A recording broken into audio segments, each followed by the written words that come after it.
O tema do quadro Piauí TV Responde de hoje é união homoafetiva. De acordo com o último censo do IBGE, mais de 400 pessoas no Piauí vivem com companheiros do mesmo sexo. Esses dados são contestados pelo Grupo Matizes, que acredita que esse número seja bem maior. Independente do impasse, esse grupo de pessoas ainda sofre muito com o preconceito.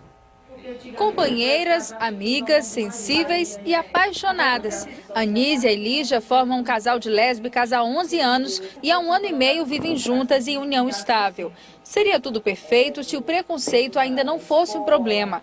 Lígia diz que a vida de um casal de pessoas do mesmo sexo é normal, como a de qualquer outro, independente da orientação sexual. A gente vai às compras, a gente cuida da casa. Vamos almoçar na casa da minha mãe, vou almoçar na casa da mãe dela. Os meus sobrinhos são sobrinhos delas, os delas são meus sobrinhos. E vamos ao shopping, vamos assistir cinema, como estamos com vontade, como pipoca, joga pipoca uma na outra. É uma vida normal. Anísia, defensora da liberdade sexual, acredita que na sociedade não deve existir espaço para o preconceito. A sociedade ela é composta por várias etnia, né? Por várias pessoas, tem gente que usa moicano, tem gente que não usa, e assim a sexualidade. Tem pessoas que têm uma orientação e tem outras que têm outras orientações. Eu acho que isso aí a gente deveria avançar, como a Europa tem avançado, outros países têm avançado, e o Brasil não. O Brasil ele continua querendo e permanecendo e querendo ser preconceituoso.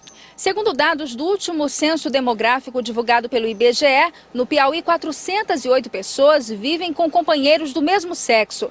Mas esses dados vêm gerando controvérsias entre os representantes do grupo. De acordo com a coordenadora do Matizes, os números apresentados pelo IBGE não condizem com a realidade. Segundo ela, só nos últimos 7 meses, 32 uniões estáveis foram registradas nos cartórios do Piauí. E a gente atribui isso a 2 motivos. Um é que os casais homoafetivos, muitos deles não se assumem, não se declaram como tal. E o outro é que a gente constatou que durante o censo, alguns recenseadores não faziam a pergunta se naquela residência pesquisada havia um casal homoafetivo. Ainda para a coordenadora, é preciso haver mais colaboração com a causa, tanto por parte do órgão como pelos próprios integrantes do grupo. A gente até aproveita para fazer um chamamento aos casais de gays e casais de lésbicas que vivem em união estável, homoafetiva, não é, para que se encorajem, para que saiam do armário e regularizem através de escritura pública, através de um contrato de convivência, a sua união estável, para inclusive evitar problemas no futuro.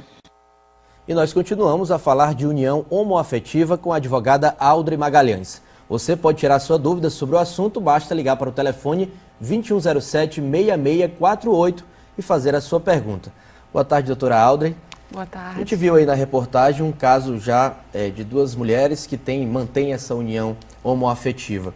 Essa união homoafetiva já foi reconhecida pelo nosso Poder Judiciário. O que implica isso, esse reconhecimento por parte do Supremo Tribunal Federal, já no começo desse ano? Não existe uma lei específica que trate sobre a união homoafetiva. Então, em função disso, houve uma ação direta de inconstitucionalidade junto ao Supremo Tribunal Federal, a fim de estabelecer se a Constituição Federal da República determinava que essas uniões elas seriam aceitas. E o Supremo Tribunal Federal veio em maio de 2011 com a decisão dizendo que sim. Então, trouxe aí para o Poder Judiciário brasileiro um cenário diferente. Por quê? Porque a partir daí todos os tribunais do país são obrigados, quando houver os requisitos de união estável, reconhecer da mesma forma que é a união heterossexual, a união homoafetiva. Essa união homoafetiva, ela parece na prática ou é um tipo de união estável, inclusive vinculando vários outros direitos dessa união estável? Ela é uma modalidade de união estável, só que com pessoas do mesmo sexo. Não há diferença alguma, né? Não há diferença alguma. E aí, diante dessa união estável, todos os outros direitos, inclusive eu já faço aqui uma pergunta de um telespectador pela internet, o Renato, lá do Lorival Parente. Ele disse que tem 4 anos de união com o companheiro, mas não é oficializada essa união. Ele quer saber se em caso de falecimento dele, ele vai ter direito à pensão amparado pela Justiça. Sim, Renato. É relevante que a gente tem, eu sou advogada do Grupo Matizes e a gente tem tido alguns casos como esse. Então, na prática, o que é que a gente tem enfrentado de dificuldade? A gente tem enfrentado de dificuldade é que esses casais homoafetivos, eles não se organizam de modo a trazer para o Poder Judiciário ou para o INSS a prova dessa união. Então, o que seria a prova dessa união? Documentos que mostrem que vivem no mesmo interesse, a prova da coabitação, uma conta bancária conjunta, testemunhas que provem que eles vivem uma união estável. Então, tudo isso é prova e é relevante, mas ele também poderia se dirigir até o cartório e registrar essa união estável homoafetiva. Que aí é exatamente a dúvida dele, né? Se precisa ou não ser oficializado no cartório a união, para que ele tenha esse direito. É extremamente relevante que seja oficializado, inclusive porque o processo no INSS, futuramente, se houver, por parte de um deles, né, vai se tornar mais fácil, já que ser um documento oficial. Quais são os outros principais direitos que essas pessoas que mantêm essa relação de homofobia, de união homoafetiva, melhor dizendo, elas têm esse direito?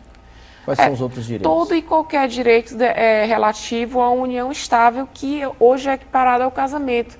Ela é até maior, os direitos da união estável, eles são até mais amplos do que os direitos do casamento. E rapidamente, agora sim, falando de homofobia, porque tem aqui a pergunta do Castro Alves, do bairro Água Mineral. Como denunciar a homofobia, inclusive colocada também na reportagem, a questão do preconceito? Certo.